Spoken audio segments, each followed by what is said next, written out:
Hello, hello, lovely to have you here. In today's video, what I want to do is to discuss what we might call the problem of consciousness. What is consciousness? In today's video, what I want to do is I'll begin by sketching just in a short period of time, how consciousness is something of a problem even in the Buddhist Dharma, just trying to understand what it is, and then go on to discuss a bit about contemporary philosophy, how consciousness has become something of an issue in contemporary philosophy, where one very prominent philosopher has talked about an easy and a hard problem of consciousness, which we'll get to, and how that even has some ramifications with questions nowadays about artificial intelligence and so on, which we'll get to later on in the video. So to begin with, consciousness is really central to many aspects of the Buddhist Dharma. In later Buddhist theory, it became a central aspect of our understanding of the world, perhaps even the central aspect in the Dharma. However, in early Buddhism, which is what I generally focus on in this channel, consciousness was simply one of the 5 what are called aggregates that made up the human person. It's one of the 4 mental aggregates, the other ones being our ability to feel pleasure and pain, perception, and volitional formations, or will, we might call will or volition. The other one, again, was consciousness. Now, in early Buddhism, consciousness was not a unified sort of thing, but it came in 6 flavors, one for each sense organ. So there was eye consciousness, that is to say, consciousness of visual things, consciousness of auditory things, consciousness of tastes, of smells, of touches, that is feelings, of bodily feelings, and consciousness of mental things. We might have, let's say, consciousness of having a memory, or of a thought, or of a belief, an idea. Now, what is what we might call the problem of consciousness in Buddhism? Well, if we want to think of the mind as kind of a causal nexus, and in much of Buddhism, causation and causality is really central to the Dharma. If we want to think of the mind as a kind of a causal nexus, then we're going to be thinking in terms of the other aggregates. In particular, we'll be thinking of pleasures and pains, the way they bring into us actions. We're going to be thinking in terms of perception, how information from the world comes through our sense organs and changes our behavior.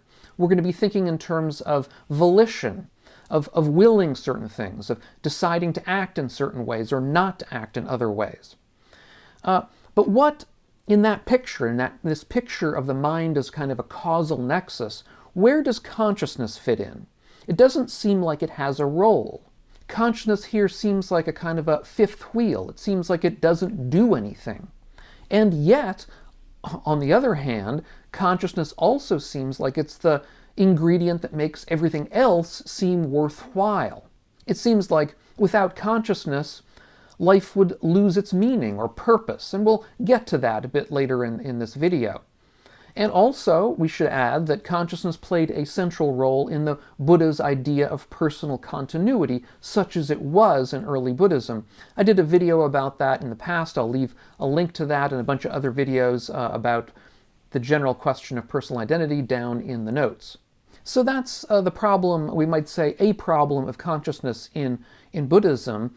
The problem becomes even more ramified when we think of contemporary issues such as artificial intelligence, again, which I'll get to. But for now, let's back up and ask the general question of what is consciousness? Now, the Buddha didn't ever really define consciousness in the early suttas. He simply said that it came, as I say, in these 6 different flavors, that they came and went, that they arose and passed away. However, he didn't really say what it was. Nowadays, philosophers tend to define consciousness as, we might say, first person or subjective experience, a way things seem. Consciousness is the what it's like, such as the what it's like to be you. We might want to say, there's something that it's like to be you or to be me, but there's nothing that it's like to be a rock. Now, that's the case in Buddhism and indeed in many different philosophies around the world. Although we'll get to a little bit of a question about that at the end of the video. In any event, this is what we might term subjectivity. Subjectivity is something that we see from the inside, that we know from our own first-person case, and we assume that other people have that same subjectivity. Subjectivity seems to be something that is integrated into our lives, and at the same time, subjectivity seems like something separate from that integration. Now, what do I mean? This is one of these sort of, again, paradoxes of subjectivity we might want to say. So what do I mean here? There's an aspect to subjectivity, to consciousness, that seems to track what we might call our functional or causal capabilities. We interact with the environment, with our environments. We process information, we get information from the outside, process it, we act in certain ways.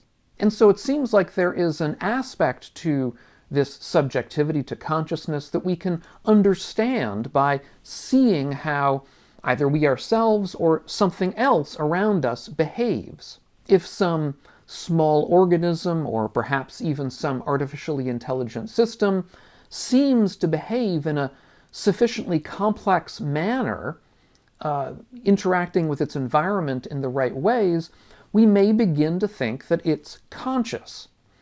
Although at the same time, we may be concerned about anthropomorphizing, about thinking that something's conscious even though it isn't.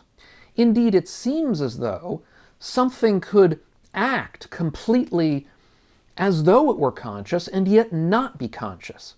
This, in the contemporary philosophical literature, is known as a zombie. We might think of there being such a thing, some device, some being, some organism that acts perhaps almost indistinguishably or even indistinguishably from another person, and yet lacks consciousness. Now, crucially, this kind of zombie that we're hypothesizing might exist, since it doesn't have any subjective sense, since it doesn't have any consciousness, it doesn't have any subjectivity, we might want to say that it has no ethical value from within a Buddhist sense or within the senses of many other ethical systems. If it's not sentient in that sense, it doesn't have ethical value. If it's not sentient, it can't truly suffer, and so if it can't suffer, then there's no ethical problem with damaging it or destroying it. That's the kind of picture we want to have here, that it's consciousness that's this kind of sentience that gives something ethical value and meaning. So it seems as though what truly matters is this something that we're having a little bit of difficulty integrating into this causal picture of the world. It seems like this fifth wheel that I mentioned earlier. Now, contemporary philosopher David Chalmers has discussed what he calls the easy problem and the hard problem of consciousness. And that's what I want to get to here. So, to begin with, what's the easy problem of consciousness? Well, let's take some biological organism that we see around us, or let's perhaps even take an artificially intelligent computer and look at it. Well, we can look at it objectively from the outside. We can understand how perhaps it takes in information. It has perceptions, if you like. We can understand how it processes that information, how it begins to understand about the world through its perceptions, and we can understand how that information then leads to it behaving in certain ways. That it'll perhaps, if it's an organism, it will see light or hear sounds, it will be able to detect around it food, it might go towards the food, if it's some kind of single-celled organism, and it might grab the food and then ingest it. These are ways that we can sort of understand from the outside how, well, maybe in a single-cell organism, we're not going to want to say it's conscious, but if we're talking about something that's in between here, maybe an ant or maybe something even smaller, a mite or something like that, wherever you think that line is, we're going to be able to sort of come to some understanding about consciousness, or at least some aspect of consciousness, through looking at the functional, the causal ways that thing interacts with the world. And David Chalmers talks about this being the quote-unquote easy problem. Of course, it's not so easy. It might take centuries for us to really understand this, but at least it's, we might say, tractable. It's the kind of thing that we can again, run experiments on. We can get out our microscopes and look and see these aspects that we might call conscious behavior.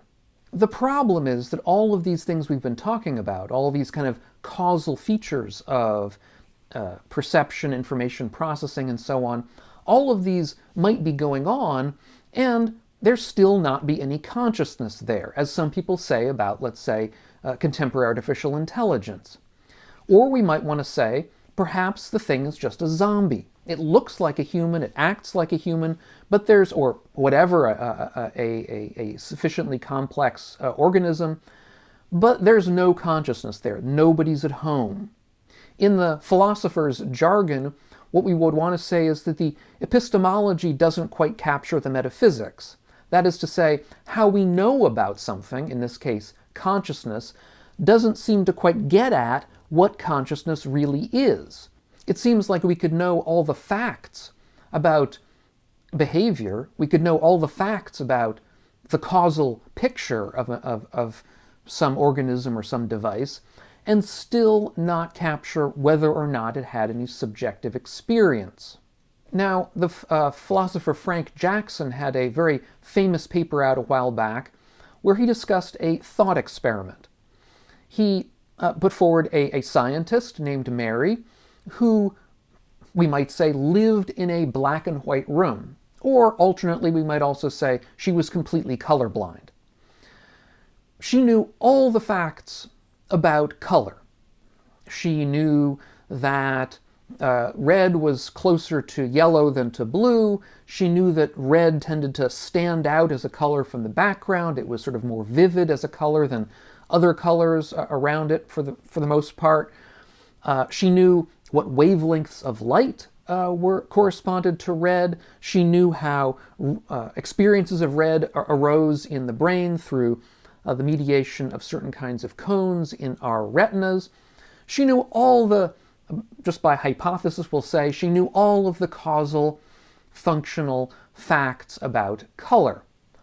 Nevertheless, Frank Jackson said, if we think that Mary knew all of this while she was colorblind or in this black and white room, then when she opens the door and goes out into the real world, or alternately when she's operated on and all of a sudden she gains true color vision, it seems like she learned something new about red.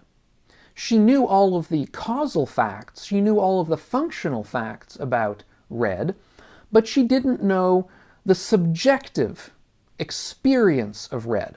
And that therefore this subjective experience was a further fact, was some extra thing that was not captured, again, in this kind of causal picture of the world.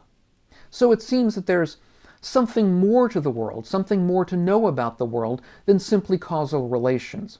There is first-person experience, what we might term consciousness. So to return to our question about what is consciousness? Can we fully understand or explain consciousness in terms of its causation, in terms of this causal picture of the world, in terms of functions of things? Can we truly understand consciousness completely, objectively? And David Chalmers would say we cannot. All that we can do is to solve this easy problem of consciousness by looking again at functions, at causes and conditions. That's not going to give us the full picture, because the causal picture doesn't capture this extra thing of what it's like, this subjective experience. Now, to be fair, some philosophers disagree with David Chalmers on this. They say that the easy question of consciousness is the only question, and therefore all the rest is kind of a confusion. But, that aside, we have to understand there are people who say this, and so we don't want to claim that David Chalmers has everyone agreeing with him. Nevertheless, what he points to, I think, is very important and something to consider. So in any event, for David Chalmers, there are these two problems. The easy problem, which he says, again, we can understand aspects of consciousness with, but then there's this hard problem of how we understand subjective experience. And his conclusion is that the hard problem is essentially insoluble. We cannot understand subjective experience in terms of anything else. It is, as we might say, sui generis. It's its own thing. Therefore, the world contains not only causes and conditions, but also, almost as a fundamental, consciousness.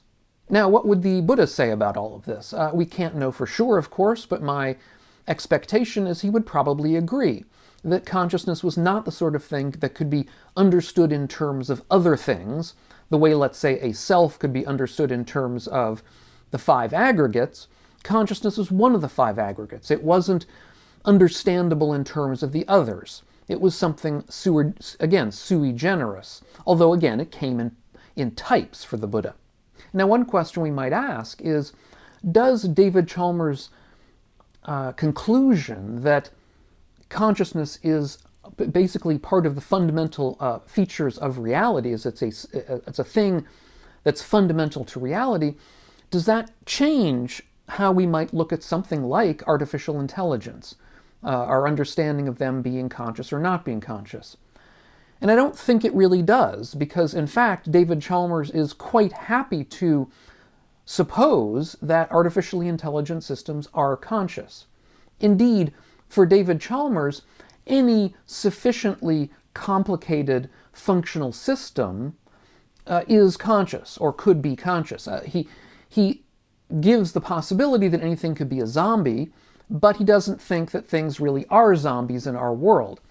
As far as he's concerned, any system of sufficient functional complexity is conscious. And this result raises all kinds of questions.